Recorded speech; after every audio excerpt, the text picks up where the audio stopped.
할렐루야. 우리 주님의 놀라운 평화가 여러분의 심령과 가정과 일터 위에 흘러 넘치시기를 축복드립니다. 곁에 앉아서 행복합니다. 앞뒤 좌우에 있는 분들에게 인사 한번 해주시면 좋겠습니다. 오늘 우리에게 주시는 하나님의 말씀은 창세기 46장 1절에서 7절까지의 말씀입니다.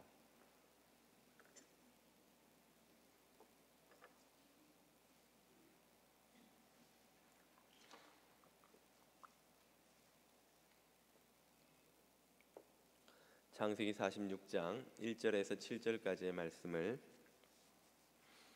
자매님과 형제님들이 한 절씩 읽겠습니다.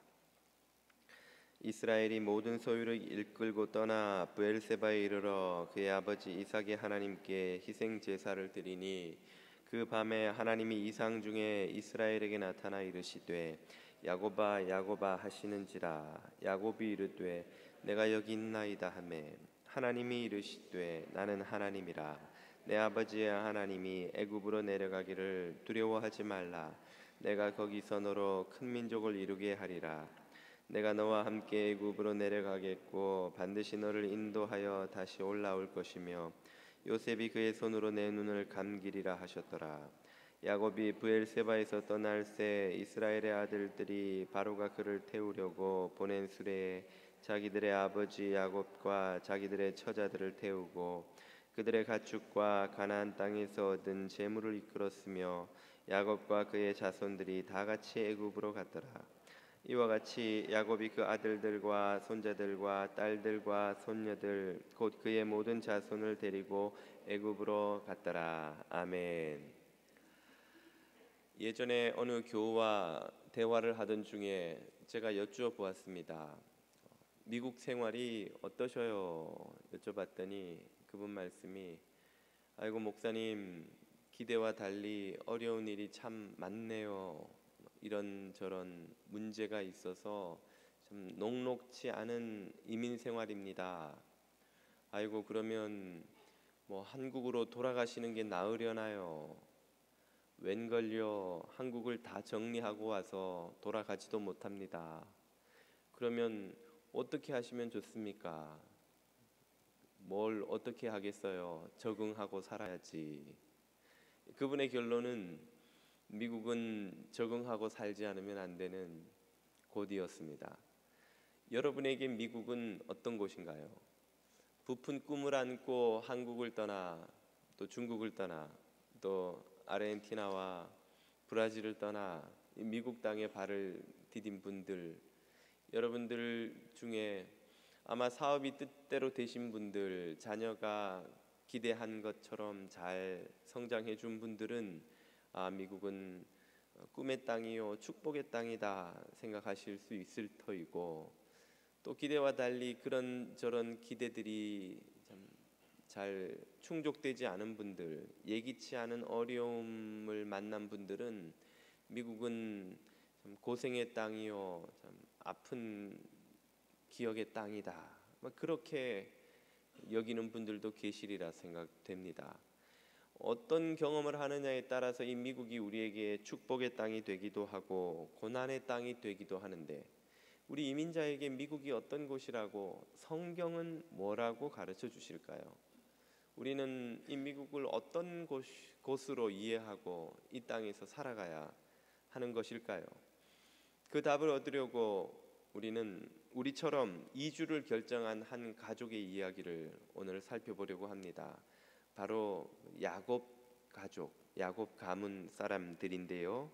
오늘 본문은 요셉에게 초청 비자를 받고 애굽으로 이주하기로 결정한 그 야곱 일행이 떠나서 애굽까지 이르는 장면을 우리에게 소개해 줍니다.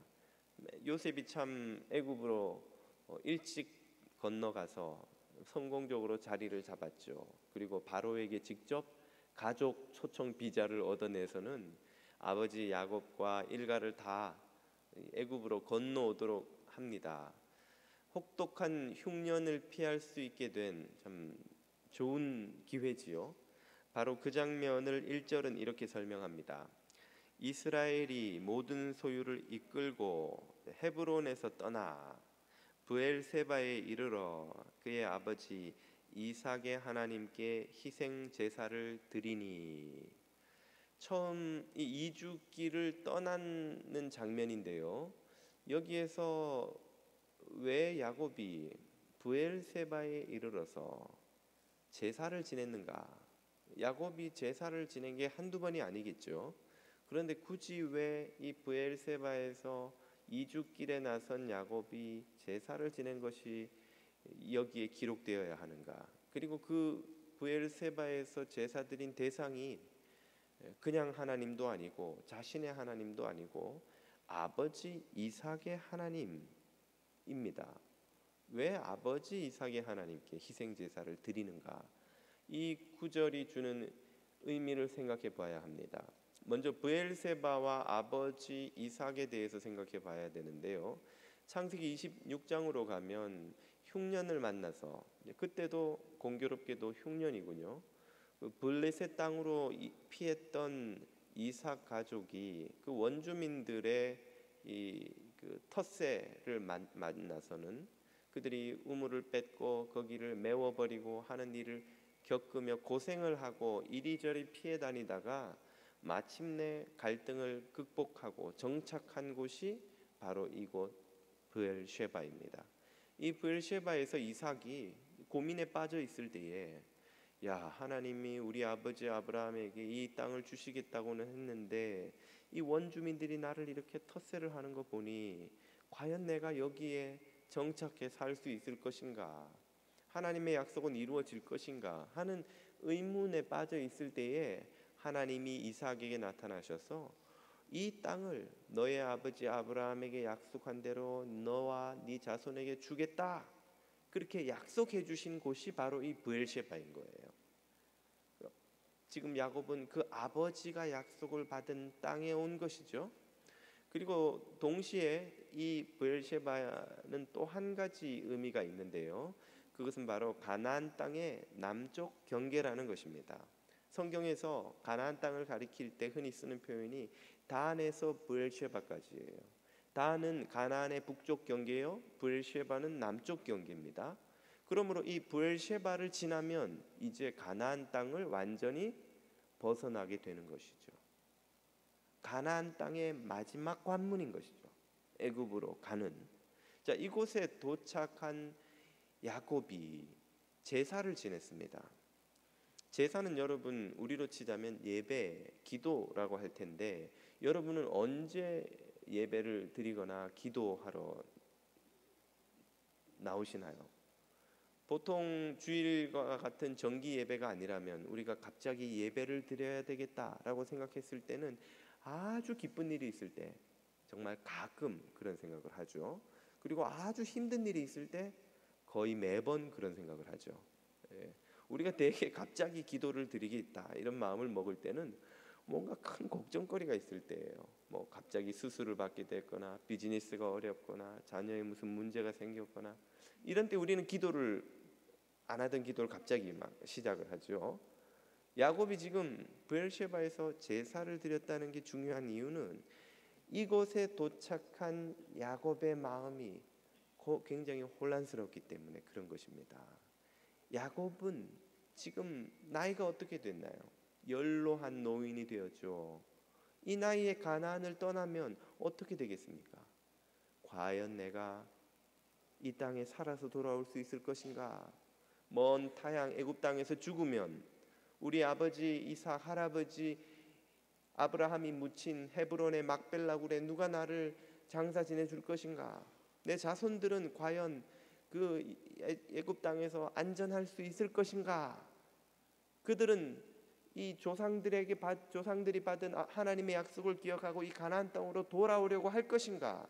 돌아온다 할지라도 설사 몇십 년 후, 몇백 년 후에 돌아오는 일이 있어도 우리가 여기 자리 잡고 살려고 버텨도 원주민들의 텃세가 저렇게 심한데 몇십 년, 몇백 년 떠나 있다가 돌아왔는데 누가 환영하며 우리를 이 땅에 맞아줄 것인가? 그러면 하나님의 약속은 과연 어떻게 될 것인가? 기대 반 우려 반, 아니 기대보다 우려가 훨씬 큰 거예요. 기대가 있다면 요셉 덕분에 우리가 애굽으로 풍요로운 땅에 이주해 가서 이 혹독한 흉년을 잘 이겨낼 수 있으리라 하는 기대가 있겠지만 그 못지않게 우려가 더 큰 것이죠. 어떻게 내가 돌아올 수 있겠는가? 그래서 야곱이 이 아버지가 그 땅의 약속을 받은 부엘셰바, 가나안 땅의 마지막 관문인 부엘셰바에 이르러서 하나님의 약속을 기억하며 제사를 드리는 거예요. 하나님이 아버지와 할아버지에게 주신 그 땅에 대한 약속이 성취가 되겠습니까? 우리가 이렇게 떠나버리면 이대로 이 땅을 잃어버리는 것은 아닌가요? 먼 이국 땅에 가서 해코지 당해서 멸절당하는 것은 아니겠습니까? 이런 걱정 때문에 야곱은 잠이 안 오는 거예요. 그래서 그 밤에 잠 못 이루는 야곱에게 하나님이 나타나시지요. 2절 3절입니다. 그 밤에 하나님이 이상 중에 이스라엘에게 나타나 이르시되 야곱아 야곱아 하는지라. 야곱이 이르되 내가 여기 있나이다 하매 하나님이 이르십니다. 나는 하나님이라. 그냥 하나님이 아니라 내 아버지의 하나님이니. 이 말은 너의 아버지 이삭에게 그 땅의 약속을 주었던 그 하나님, 조금도 변치 않은 그 하나님이니 너에게도 그 약속이 여전히 유효하다 하는 의미가 있는 거예요. 그러니까 애굽으로 내려가기를 두려워하지 말아라. 네가 지금 많이 두려워하고 있지만 두려워할 필요가 없다. 왜? 바로 다음에 말씀하시죠. 내가 거기서 너로 큰 민족을 이루게 하는 계획을 가지고 있다. 이 말이에요.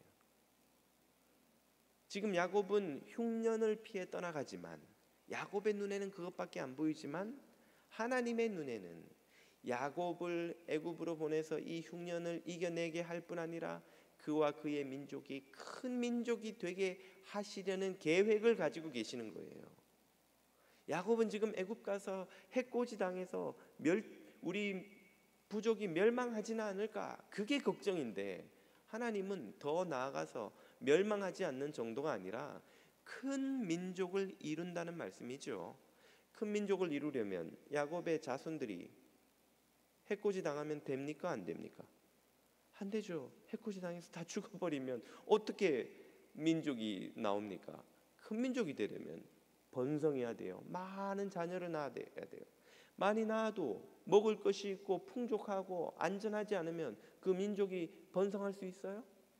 먹을 것 없으면 굶어 죽고 잡혀가고 노예되고 부족이 뿔뿔이 흩어져서 흔적도 없이 사라지는 일이 비일비재한 이 고대 세계에 하나님께서 그들에게 먹을 것을 주실 뿐 아니라 안정케 해주실 뿐 아니라 번성케 하시고 늘어나고 강해져서 큰 민족을 이루게까지 지켜주시겠다 약속을 해주시는 거예요. 그러니까 두려워할 필요가 없다는 거예요. 애굽 가서 망할까봐, 잡혀 죽을까봐, 먹을 것 없을까봐, 실패할까봐 두려워할 필요가 없다는 거예요. 하나님은 야곱이 생각하고 있는 것보다 훨씬 더 큰 계획을 가지고 계셨습니다. 저와 여러분을 이 미국 땅으로 인도하신 하나님 역시 저와 여러분을 위해 크고 놀라운 은혜와 구원의 계획을 가지고 계신 줄 여러분 믿으시기를 바랍니다. 우리의 생각은 좁고 우리의 시야는 너무 편협해서 하나님의 생각을 도저히 몰라요. 얼마나 하나님의 생각이 크신지, 얼마나 놀라운 은혜의 계획인지. 여러분 자녀를 키우면 자녀들의 생각과 여러분의 생각이 얼마나 차이가 납니까? 우리 애들이 뭐 생각해요? 오늘 햄버거 먹을 수 있을까 없을까? 피자 먹을 수 있을까 없을까? 엄마가 TV 보여줄까 안 보여줄까? 저 장난감을 엄마가 사주실까 안 사주실까? 그게 그 아이의 모든 관심이에요. 그러나 부모는 그 아이가 생각도 못한 생각을 하지요. 그 아이의 건강을 생각하고 그 아이의 지식을 생각하고 미래를 생각하고 학업을 생각하고 진로를 생각하고 이 미주 땅에서 아이가 살아갈 삶을 생각하고 심지어는 돌아다니면서 어디 이쁜 놈 없나 우리 며느리 삼을 놈 좀 잘생긴 녀석 없나 사위감 며느리감까지 찾아다니는 게 부모 심정인 거예요. 그래서 교육부에 자주 가요. 저도 요즘 아이와 부모 몇십 년 차이도 안 나는 그 인간의 생각도 이렇게 차이가 크다면 하물며 영원을 보시는 하나님과 100년도 못 사는 우리의 이 생각의 차이가 얼마나 크겠냐는 거예요. 우리가 보고 생각하는 것과 비교할 수 없는 크고 놀라운 계획을 하나님은 우리를 위해 품고 계시고 그 계획을 이루어가고 계시니 두려워하지 말라는 것이죠. 두려워하지 않아야 할 또 한 가지 이유를 4절이 이렇게 설명해 줍니다. 야곱아, 내가 너와 함께 애굽으로 내려가겠고. 혼자 보내지 않으신다는 말이죠. 네가 하란으로 갈 때 울면서 베델에서 돌을 베고 잘 때 혼자 가는 줄 알았지. 돌아봐, 내가 함께 하지 않았더냐. 네가 에서에게 돌아올 때 에서한테 잡혀 죽을까 봐 두려워했지.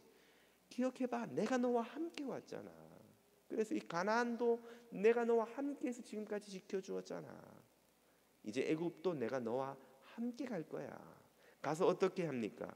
반드시 너를 인도하여 다시 이 가나안으로 올라올 것이며 요셉이 그의 손으로 내 눈을 감기리라 하셨더라. 아멘. 이 야곱의 나이쯤 되면 이 정도 연로하면 내 마지막 무덤자리가 어디가 될 것인가, 이것도 아주 중요한 고민거리예요. 야곱이 그걸 걱정하고 있는 거예요. 그런데 하나님이 걱정하지 말아라. 네 아들 요셉이 너의 임종을 지키고 다시 너를 이 가나안 땅 아버지 할아버지가 묻힌 헤브론 막벨라 굴 거기 너를 장례 지내 줄 거야. 그리고 400여 년 후에는 크게 강성해진 너의 민족을 데리고 이리 돌아오게 될 거야. 이 모든 계획을 야곱은 지금 자기 한 사람 인생, 자기 자식들밖에 생각을 못하는데 하나님은 400년 후까지 지금 생각하고 계획하고 계시는 거예요. 하나님은 우리의 현재 삶뿐 아니라 우리의 사후 영원과 우리의 자녀들의 미래까지 책임지시는 하나님이신 것을 여러분 믿으시기를 바랍니다. 그러니까 두려워할 이유가 없는 거예요. 걱정할 이유가 없는 거예요. 그렇기 때문에 우리는 이 이민 생활, 주님의 약속을 붙들고 살아야 하는 것입니다. 그러면 어떤 분들은 또 이렇게 반문하실 수도 있어요. 아니, 굳이 하나님의 약속을 붙들고 살아야 되는가? 내 주변에 돌아보면 예수 안 믿고도 부자 되고 자식 잘 되고 하는 사람들도 많던데 굳이 약속을 붙들어야 할 이유가 있는가? 우리가 이런 생각을 할까 봐 주님은 5절에서 야곱의 모습을 보여주십니다. 그렇게 내려가는 야곱의 모습을 보십시오. 야곱이 브엘셰바에서 떠날 새 이스라엘의 아들들이 바로가 그를 태우려고 보낸 수레에 자기들의 아버지 야곱과 자기들의 처자를 태우고, 지금 야곱은 어떤 상태입니까? 노인이죠. 연로해서 수레의 몸을 의지하지 않으면 여행길을 나서지도 못하는 상태입니다. 누가요? 천하의 야곱이. 야곱이 어떤 사람입니까? 야곱은 집념의 사람이에요. 야망의 사람이에요. 인내와 끈기의 사람이에요. 야곱은 자기가 한번 작정하면 기어이 손에 놓고야 마는 사람이에요.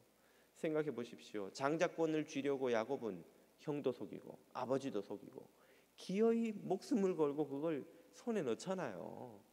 그리고 외삼촌 라반의 집에 가서는 라헬에게 꽂혀가지고 라헬을 얻겠다고 몇 년을, 무려 14년을 종놈처럼 일해요.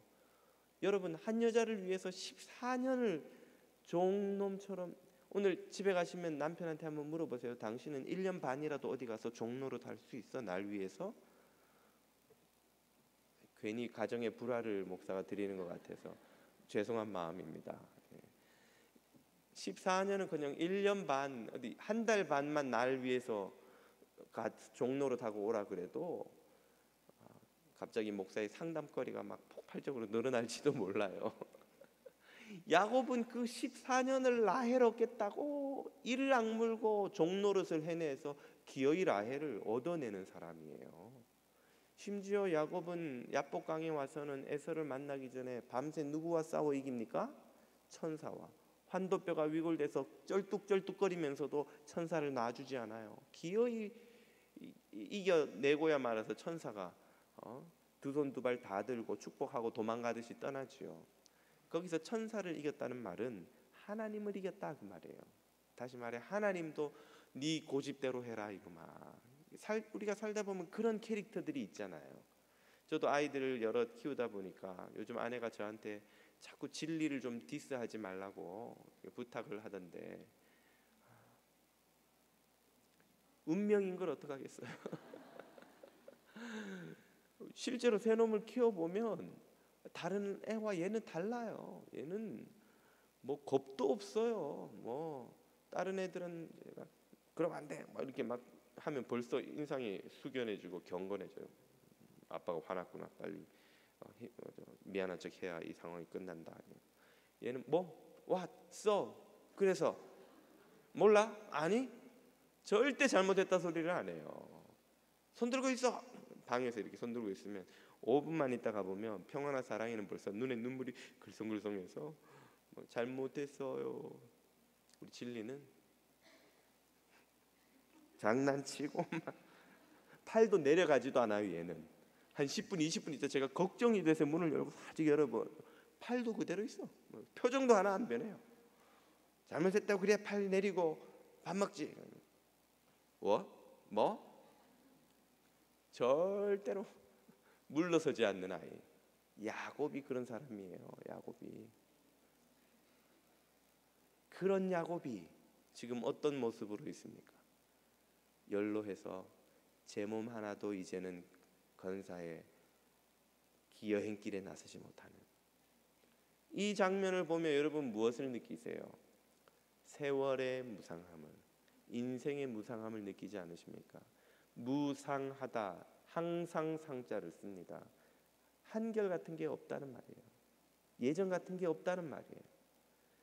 그렇게 집념이 강한, 욕심도 강한, 목표한 바는 이루어내고야만 그런 인물 야곱도 이제는 육체를 술에 의지하지 않으면 안 되는 연약한 노인이 됐습니다. 인생은 풀과 같이 시드는 거예요. 우리가 이 세상에서 의지하는 것이 어떤 것이든 금방 사그라들고 마는 거예요. 이사야 40장은 그래서 이렇게 말하죠. 풀은 마르고 꽃은 시들면 여호와의 기운이 그 위에 불미라. 이 백성은 실로 풀이로다. 풀은 마르고 꽃은 시드나 우리 하나님의 말씀은 영원히 서리라 하라. 아멘. 인생은 금방 지나가요. 인생이 의지하는 것도 금방 풀처럼 사그라듭니다. 돈도, 건강도, 명예도, 학식도, 명성도, 성공한 자수성가한 기업도, 20세기 초반에 내노라 하는 기업가, 학자, 수많은 위인들이 있었지만 지금 사람들이 기억하는 건 1%도 안 돼요. 그때 사람들 중에, 그때 이름 한 가닥 했다는 사람들 중에 지금 내노라 하고 기침하는 사람들 100년이 뭡니까? 앞으로 몇십 년이 지나지 않아서 1%도 또 기억되지 않을 겁니다. 다 잊혀지고 말아요. 우리가 믿고 의지하는 그 어떤 것이든 모두 풀처럼 시들고 맙니다. 오직 여호와의 말씀만 영원한 줄 믿으시기 바랍니다. 그러니까 우리가 말씀을 붙드는 거예요. 말씀을. 청년부 회장하던 친구가 금방 돌아서서 거울 보니까 경로대학 단 책임자가 돼 있어요. 종이 한 장 차이입니다. 종이 한 장 싹 빼면 청년부하고 어르신 경로대하고 섞여버려요. 여러분, 젊은이들에게 죄송한 말씀입니다만 눈 깜빡할 셉니다. 어르신들한테 여쭤보세요. 다 한결같이 하시는 말씀이에요. 푸른 마르듯 인생은 왔다가 가는 거예요. 돈도 왔다가 가는 거예요. 성공도 금방 일어났다가 사그라드는 거예요. 그 어떤 것도 우리가 의지할 바가 아닌 것을 깨달으면 우리는 하나님 앞에 겸손해질 수 있습니다. 약속을 끝까지 붙들어야 하는 이유, 바로 또 한 가지를 6, 7절이 우리에게 말씀해 주십니다. 이제 드디어 야곱이 애굽 땅에 들어가는 장면이지요. 6절, 그들의 가축과 가나안 땅에서 얻은 재물을 이끌었으며 야곱과 그의 자손들이 다 함께 애굽으로 갔더라. 이와 같이 야곱이 그 아들들과 손자들과 딸들과 손녀들 곧 그의 모든 자손을 데리고 애굽으로 갔더라. 네, 드디어 브엘셰바를 떠나서 애굽으로 갔습니다. 그러면 애굽은 이 야곱 일가에게 어떤 땅인가요? 축복의 땅입니까? 아니면 고난의 땅입니까? 먼저 야곱 일가가 애굽에 가서 받은 환대를 생각하면 축복의 땅이요, 구원과 은혜의 땅이죠. 가나안에 있었으면 다 굶어 죽었을 텐데 이 애굽으로 들어가서 5년 동안 그 애굽의 풍요로운 곡식을 의지해서 또 고센 땅의 풍요를 의지해서 그들은 혹독한 흉년을 이겨냅니다.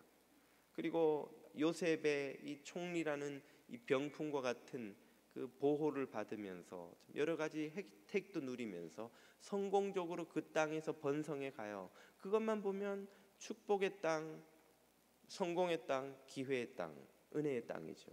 그런데 그 축복이 얼마나 갑니까?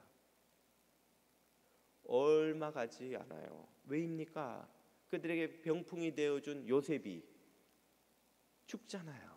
요셉이 죽고 요셉의 공을 기억하던 바로도 죽고 얼마 지나지 않아서 요셉이 누구요 하는 요셉이 뭐야? 언제적 요셉이야 하는 요셉을 모르는 바로들이 이제 나타나는 것이죠.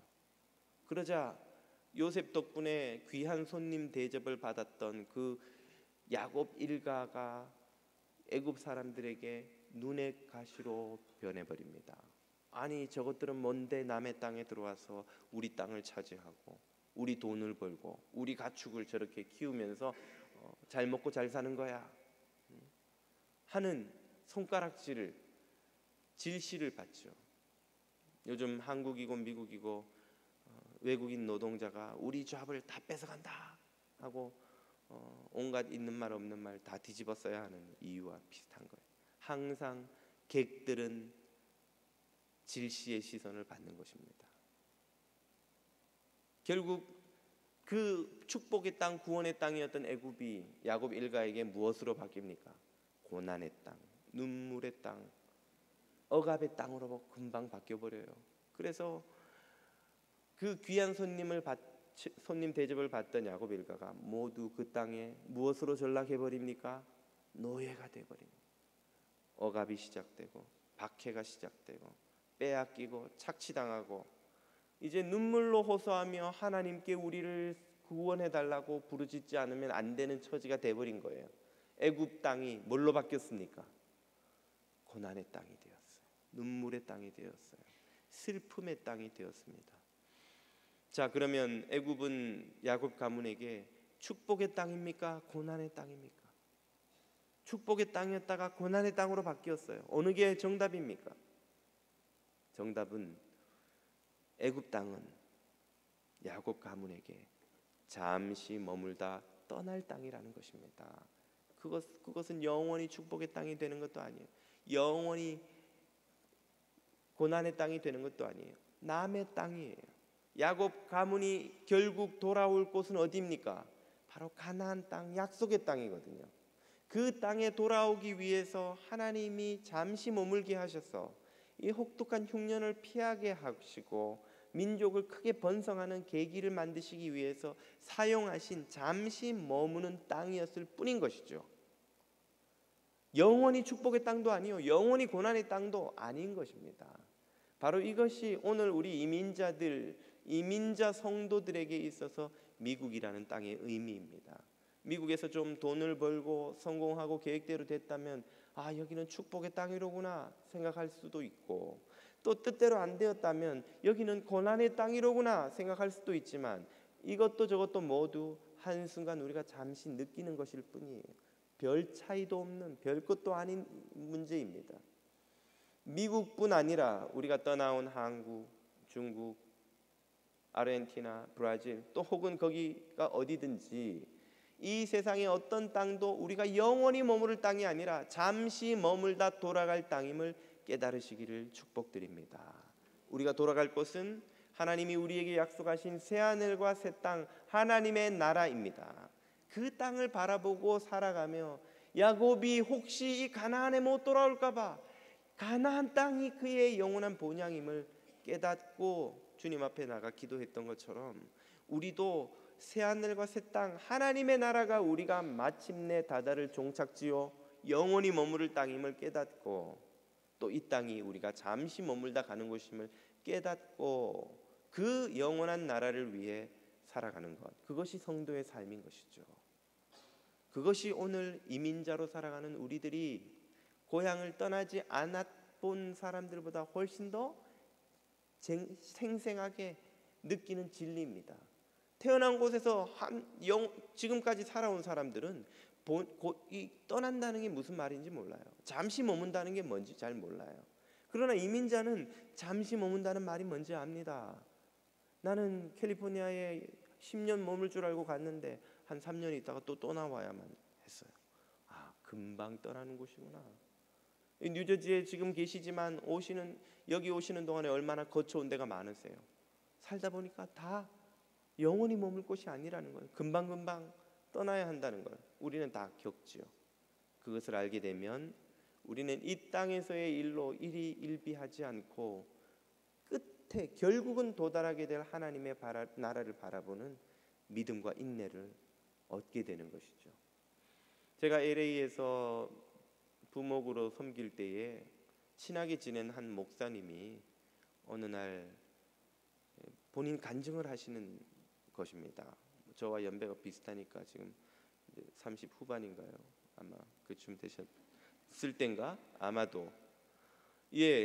그 목사님이 두 아이를 데리고 네 가족이 미국에 박사학위를 받으러 PhD 과정에 공부를 하러 오신 거예요. 여러분, PhD가 뭐의 약자인 줄 아세요? Permanent Head Damage. 박사 과정을 하다 보면 다 이게 머리가 정상이 아니에요. 이게 한국말로 해도 우리말로 해도 어려운 걸 영어로 하려니까 얼마나 힘들겠어요. 우리 신학생들끼리 농담 반 진담 반으로 하는 소리가 미국에 PhD를 하러 오려면 집안이 빵빵하든지 아니면 머리가 정말 탁월하든지 둘 중에 하나는 해야 되는데 이 둘 다도 안 되는 어중간한 분들이 PhD를 하러 오면 진짜 이게 퍼머넌트 헤드 데미지가 와요. 이분도 둘 다에 해당되지 않는 분이라서 이제 한국에서 조금 유학비로 부모님이 보내주시는데 그걸로 어디 LA에서 학비며 두 아이 키우며 이 생활비가 되나요? 안 되니까 목사님도 주말에 또 교회 파타임 사역하시면서 한 1,000불 남짓되는 사례비 받죠. 그걸로도 당연히 안 되니 사모님도 나가서 캐시엄이 뭐면 투잡을 뛰면서 생활비를 버는데도 매달 적자인 거예요. 그랬는데 공부를 다 마치고 논문이 통과돼야 될 판에 몇 학기가 지나도 논문이 계속 리젝되는 거예요. 그러니까 목사님도 이 스트레스가 머리 끝까지 올라서 사모님도 지금 이 삶을 견디기가 힘이 들어서 막 두 분의 부부 사이가 거의 감당하기 힘들 정도로 폭발 직전까지 끌어오르는 판에 한국에서 아들네 공부하는 거 보겠다고 부모님 내외가 오셔서 2주를 머무시게 된 거예요. 좁은 아파트에 부모님 모셔다 놓고 그래도 부모님이 오시면 자녀된 도리로 좀 모시고 나가서 맛있는 것도 대접하고 어디 LA는 어떤지 미국도 좀 보여드리고 하고 싶잖아요. 근데 이 부부가 학교에 교회에 투잡 뛰는 잡에 하루 종일 묶여 있어서 하루를 제대로 모시고 나가서 대접을 못하는 거예요. 맨날 늦게 들어오니까 두 분 부모님이 오히려 밥 해놓고 기다리면서 아들 며느리 밥 해주고 그렇게 2주를 계시다가 공항에 보내드리는 라이드를 하고 돌아오는 길에 아들 며느리가 모두 돌아오는 배난에서 폭발을 한 거예요. 두 사람 사이에 참 은혜로운 3차 대전이 벌어져서 차를 몰고 오면서 뒤에서 어린 애들은 막 울고 남편과 아내 막 하여튼 그래서 이제는 더 이상은 못 산다. 이렇게는 못 산다 할 정도까지 부부가 사이가 틀어져 버렸어요. 그렇게 집에 오니 목사님이 얼마나 괴롭겠어요. 밤이 돼서 도저히 이렇게는 안 되겠다.